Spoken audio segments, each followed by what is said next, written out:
Hello, it's Miles here at Fabricana with an exciting video feature today. As we're filming this, we are quickly approaching the new year, and as the new year approaches, I know a lot of people out there are interested in getting back into yoga, getting back into exercise routines. Maybe you're a runner. So today's video is an excellent feature for you. We're showing you how to make these wonderful leggings. It's a jolly pattern. We'll tell you the pattern number. We're making it a nice stretch fabric.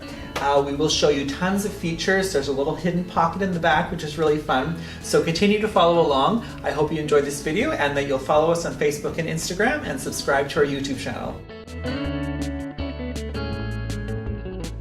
Before we get started on the technical cutting and sewing, let's talk about the pattern that we've chosen and the fabrics as well. So the first thing we're going to talk about is the pattern, and we've chosen Jolly pattern number 3462. The reason I like Jolly patterns is because they're really good patterns for stretch and athletic things. That's a lot of their pattern line is that, so they've got a lot of experience with that. The other nice thing about Jolly patterns is they come in a huge range of sizes all in one envelope, so it's very economical. You can find the sizes for your kids or for yourself as well. The other thing I want to say is we have chosen to do our leggings in 2 colorways. There's an option for 3, but of course if you're buying just a little bit of fabric for the cap, you'll be using more fabric. So we've opted to do 2 colorways. We have 1 meter for the front main fabric and 0.75 meters for the contrast. Talking about the fabric, we've chosen this really nice polyester and spandex blend. It's great for athletic use. Like I said, we've chosen it in 2 colors. We have this beautiful kind of purple eggplant color and this really nice heather gray color. Now the important thing about choosing your fabric is to look at your pattern. There's always going to be a stretch guide when using knits. And the way you use the stretch guide is you take your fabric on the crosswise grain and you hold the amount from the minimum part of the fabric, and you've got to see that it makes it to the maximum part of the stretch, and then you know that your fabric is suitable for your pattern. So once we know that our fabric is suitable for our pattern, we can move on to placing our pattern pieces and doing our cutting. So we've got all of our pattern pieces cut out now. We're going to do the first operation, which is to sew the gusset in place. And the gusset is really one of the reasons we like this pattern. It gives a smooth surface, like right at kind of the sensitive area. So it's a nice thing to have the gusset there. It also allows for a lot of stretch. If you're actually doing yoga when you're wearing these, when you're doing your lunges and your warrior poses, you'll be much more comfortable. So you'll notice on our pattern piece that there's a little mark, and that will be where we stop sewing the gusset. So I'm going to transfer that mark onto the wrong side of my pattern pieces. Do one there, I'll do it on the other one. And then I'm simply going to put my gusset right sides together on one of the pieces. I'm going to put it in place, matching our little triangle there. And then I'm going to head to the sewing machine and I'm going to use that mark that I made as knowing where to stop sewing. So we're using a 1/4 inch seam allowance, which is pretty standard for most knit patterns. We're going to do a little back stitch and then we're going to continue sewing. We're just using a straight stitch right now. We're going to continue sewing to our mark and back stitch again. So what we need to do now is make a little clip into our main pattern piece. We don't want to cut into the gusset, but we do want to cut to our stitching just in our main pattern piece. So I'm just going to do that with the tip of my scissors, just like that. And what that allows us to do is to lay the gusset flat so that when we sew the other piece on, it'll go right over that mark. Once we've made our clip in our fabric, that's going to allow us to finish this edge here with a wide zigzag stitch. So basically what we want with our zigzag is when the needle goes in on the left, it's going into the fabric, and when the needle goes to the right, we actually want it to go kind of off the edge of the fabric, and that will finish our fabric off. So I'm going to test it out here. So the needle is going off the side of my fabric. And by clipping this notch, we can just sew on the gusset without continuing all the way up that center back seam. We can now pin the other back piece onto there. So we have our gusset stitched to the one side. If we flip that back, and kind of at the clip, we make the center back seam nice and flat. And the seam allowance should be going towards the main piece of fabric, not towards the gusset. And then we're going to simply take the other back piece, we're going to lay it over top, matching the large notch at the center back. We're going to match at the gusset, the smaller triangle, then we're going to match it at our little mark that we made with chalk. So this time as we sew, we're going to follow the instructions in the pattern which say to do the zigzag first. Making sure everything is nice and flat underneath. And once we've done that zigzag stitch, we're going to switch to a straight stitch and do that same seam again, using a 1/4 inch seam allowance. And then I'm gently stretching it as I go, and that'll allow for a bit of stretch once the garment is finished.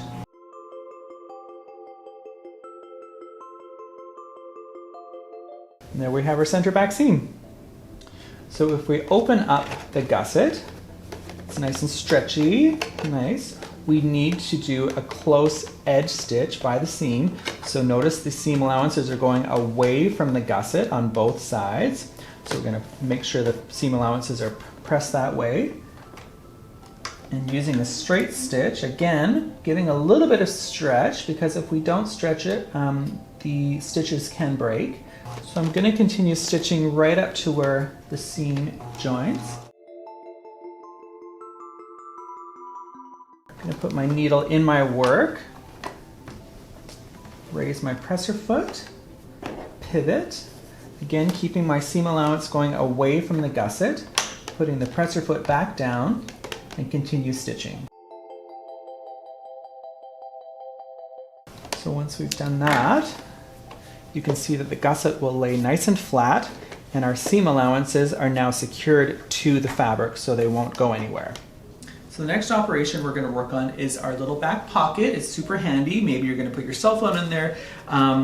Anyway, there's 2 pocket pieces, piece G and piece F. Now G is the one we're going to start working on. It has a little bit of a curve at the center that is the opening for the pocket. So I'm going to take that pattern piece, and my fabric is easy to tell the right and wrong side because it looks different, but if you're confused about the right and wrong side, if you pull in your fabric on the crosswise stretch, it's generally going to curl to the face. So that's maybe a helpful tip if you're having trouble figuring out the wrong and right side of your fabric.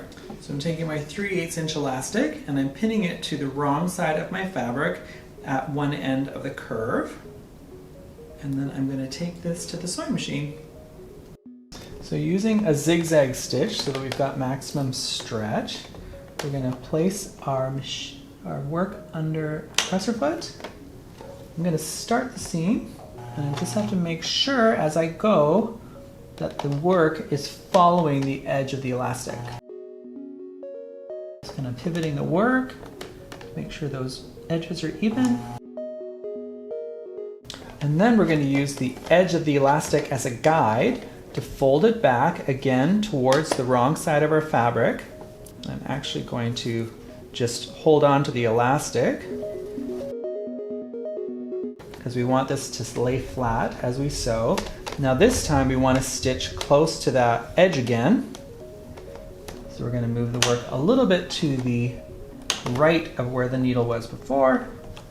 And now the needle's going in to the left of the elastic. And again, I'm just using the edge of the elastic on the right as a guide for my fold line.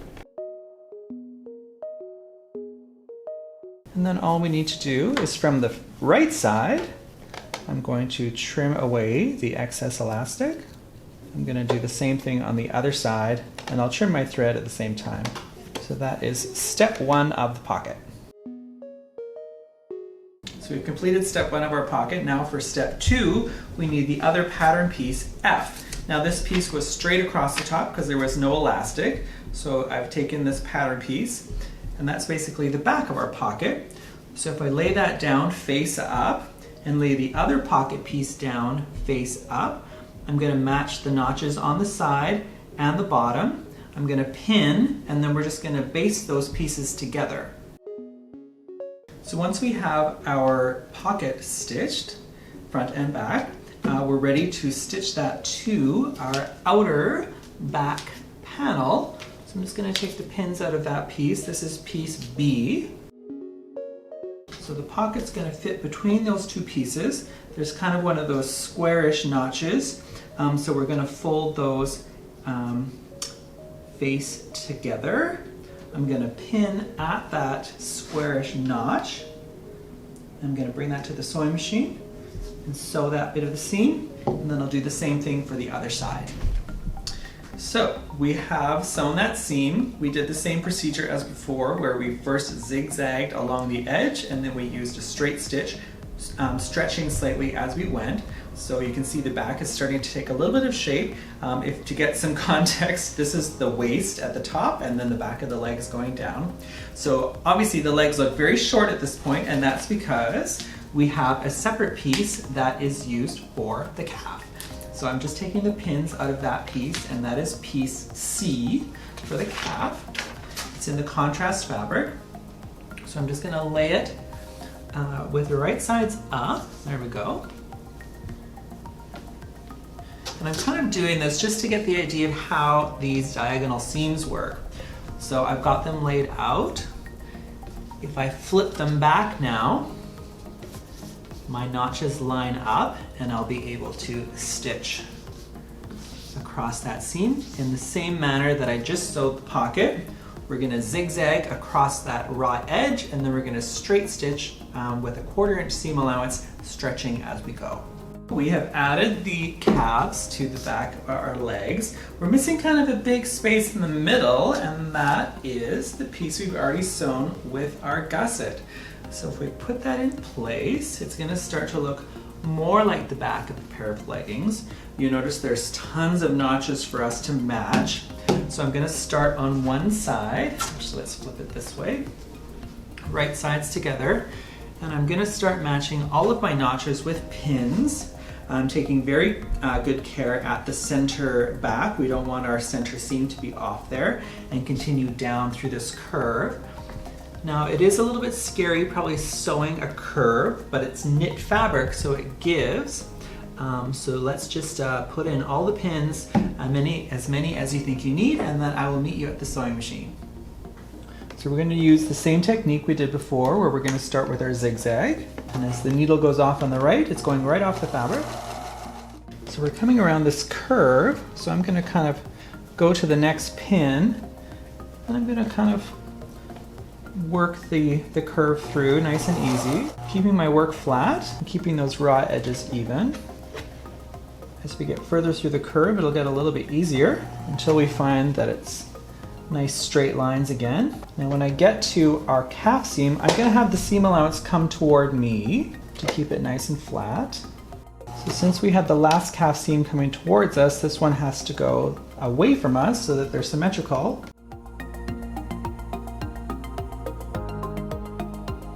So we've just finished sewing that seam, and I had shown the zigzag, and then I went over that with a straight stitch with a little bit of stretch. So the next operation we need to do is fairly simple. We're going to be adding the front and the outer leg, and that is looks like piece A. So it's a pretty simple operation. We just need to make sure that we have the right sides facing, matching up the notches. One for the left, one for the right. I will stick pins in where the notches are, and I'm going to sew the seam exactly as I did the other ones, starting with the zigzag stitch and then doing a straight stitch with a bit of stretch. So I'm going to go run and do that at the sewing machine, and then I will meet you for the next operation. So we've added our front pieces. It kind of looks like the back, but it's the front, trust me. So I just want to show we've sewn that seam the same way we did with our zigzag stitch, and then a nice straight stitch on the side. So now we're ready to start sewing the front. So we're going to bring the front crotch together. It's kind of a short crotch because the inseam is pushed forward because of the gusset, and also we have a deep waistband. So it's a very short seam, as you can see. We're just going to match the notch with a pin. We can put a pin at our starting point and our ending point. I think because this is a pretty simple operation as well, I'm just going to do exactly what I did before. I'm going to zigzag and use the straight stitch, and then I'll meet you back here to show you how to pin the inseam. So we have sewn the front crotch. Now, like I said, the inseam's kind of pushed forward because of the gusset, so you'll find that the back of the leg looks a lot wider than the front, but we just need to match those pieces. There's a notch, a little triangle on the center of the gusset, and that is going to line up with our front crotch seam. So I'm going to pin that one first, make sure that's nice and centered. Then I'm just going to match all the other notches down the inside of the leg, and then we're just going to sew it exactly the way we did the other one. Just going to make sure we push the seam allowances to one side at the front crotch, and we're going to stitch from one ankle all the way down to the next one. So I'm just going to finish putting in the rest of the pins, and I'll meet you at the sewing machine. So I'm going to start sewing the inseam starting at one ankle using my zigzag stitch. So we're getting up to stitching over the gusset. Thankfully, we have done the top stitching, so all the seams are laying nice and flat. So we can stitch right over them. We want to make sure that that center crotch seam, front crotch is lining up with the center of the gusset. So now I'm just going to go back and straight stitch on that same spot, giving a little bit of stretch as I sew. So we finished sewing those side seams. They are starting to look a lot more like leggings, so we're going to set those aside for the time being. Work on the waistband. The waistband is worked completely separately until it gets stitched to the leggings. So there's two pieces for the waistband. Piece H is the actual waistband proper, and piece I is the waist facing that sits on the inside of the leggings. So the first operation we're going to do is very simple. We're just going to make sure that we have our right sides facing. We're going to fold it in half and line up the raw edge with the notches for both pieces, the waistband and the facing. I'm just going to quickly stitch those with a zigzag and a straight stitch, and then I'll meet you back here for the next step. So we have our waistband and our waist facing stitched at this is actually going to become the center back seam. I'm going to turn the waistband inside out, that's the wider piece, and then I'm going to put the waist facing over top of that, and I'm going to match the upper seam, the actual where the elastic is going to sit. I'm going to line up those notches, I'm going to place pins, and then I'm going to baste those pieces together before I sew the elastic on. So I'm just going to put a couple more pins in. I'll show you how to do the basting at the sewing machine. I'll meet you there in a second. So I've got all my pins in. Now notice at the center back seam, I've put one of the seam allowances towards the machine and one towards me to reduce bulk. And to do this basting, I'm going to use a zigzag stitch with a longer stitch length, because I don't need a ton of stitches, I just need to hold it in place. I'm going to do a stitch length of 4, and just really quickly get these two pattern pieces together. We are ready to stitch the elastic to the waistband. I have taken the opportunity to stitch my elastic closed, making sure it's not twisted. You never want to have a twisted elastic. And then, of course, we have our waistband and waist facing basted together. So the first thing we need to do, I'm going to show this, although if you want a more detailed description on how to quarter a waistband, you can refer to our pajama PJ bottom video that shows it in a lot of detail. We're going to show the link to that in the description with a timestamp. So basically, I just have to find my center point where I stitched the elastic together. I fold that in half, put in a pin, then I bring those two marks together, folding it in half again, and I do it at the other side. I'm going to do the same process with the waistband. So I have my waistband quartered. Now the weird thing about this is a little bit more unusual way of pinning the elastic. We're not going to line up the top edge of the elastic with the edge of the waistband. We're actually going to slightly overlap the elastic just over the seam allowance. So of course we have a 1/4 inch seam allowance. So we're just going to line up the edge of the elastic with the 1/4 inch in from our raw edge. It'll make a little bit more sense when we start sewing and going on to further steps. But I'm just going to line them up at the 1/4 points with that 1/4 inch overlap.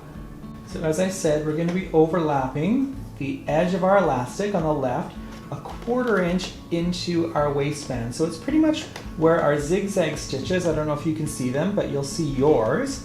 We're going to line up that raw edge of the elastic with the zigzag. And we're going to stretch as we sew so it lays nice and flat. So this is a pretty tricky operation, so take your time doing this. Just keep stopping to make sure that you're where you want to be lined up.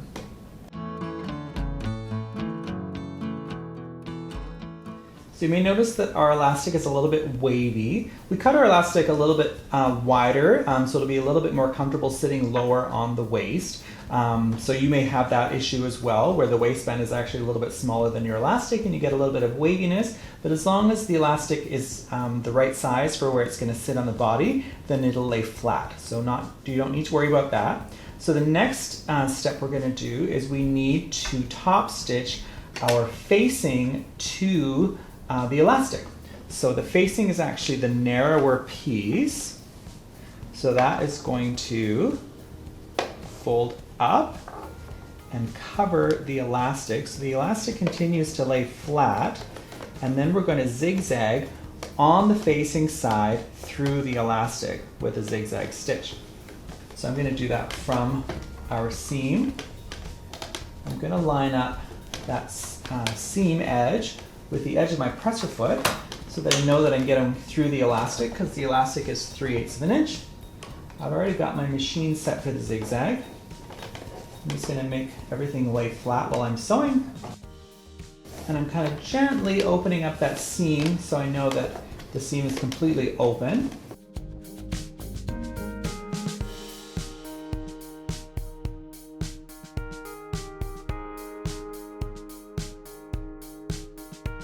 So once we have zigzagged our facing to the elastic, we fold our waistband in half with the wrong sides together, right sides out, and now we just need to baste those raw edges together. So again, we're going to use that same kind of long zigzag basting stitch that we did before, and we're just going to quickly run that off on the sewing machine. So once we have our waistband completed and basted that raw edge, we're ready to apply it to our leggings. So we're going to match our notches, which will bring the little corner notches to the front. We're going to pin those in place. And the little square notches will be towards the back, which will bring our center seam of our waistband to the back as well. So I'm just going to get those pins in place. Now your waistband should be a little bit smaller than your leggings, so we're going to be stretching the waistband as we sew. So I'll meet you at the sewing machine to do that operation. So we're going to start sewing at the center back seam so we can get over that little bit of a lump in our seam allowance first. Again, I said we need to stretch our waistband a little bit to make it fit into the leggings. I'm starting with the zigzag stitch, and I'm going to go over this again with a stretched straight stitch. All right, we are getting into the home stretch, everybody. All we have left to do is do our hem. It's a very narrow hem, as you can see. We want to make sure that it stretches really well to get over your heel. If you want, you can mark with chalk or another fabric marker the 2 centimeter hem, but I'm just going to fold it in and pin it, and then I'm going to use my presser foot on the sewing machine as a guide for the width of my hem. But I will just stick a couple of pins in place to kind of hold that generally where I want. 2 centimeters is about 3/4 of an inch. I'll do that on the other leg, and I will meet you at the sewing machine. So in case it wasn't perfectly clear, we are sewing with our leggings right side out. That'll make it easier to kind of get inside. So I mentioned before that I'm going to use my presser foot as a guide. So I see that there's the 3/4 inch line, or the 2 centimeter guide. So the folded edge of my hem is going to line up there, and then I just need to make sure that the raw edge of my hem is getting caught in my zigzag stitch as I sew. So I've got my nice zigzag stitch that I've been using all along for finishing our edges. So that'll give us a nice good stretch so that you'll be able to get your heel through your leggings. Just going to get this laying nice and flat. We don't want our hem to be twisted and buckled. You can do this nice and slowly. It's a very small hem, so it's not going to take very long. No need to stretch as you sew because the zigzag stitch will stretch. And if we come back to where we started sewing, we're just going to do a couple of back stitches to secure our sewing. So that is one leg done. We're going to do exactly the same thing for the other leg, and then we can show you our finished leggings. Thank you so much for joining us today. I hope you enjoyed the content. If you did, make sure you subscribe to our YouTube channel and continue to follow us on Facebook and Instagram.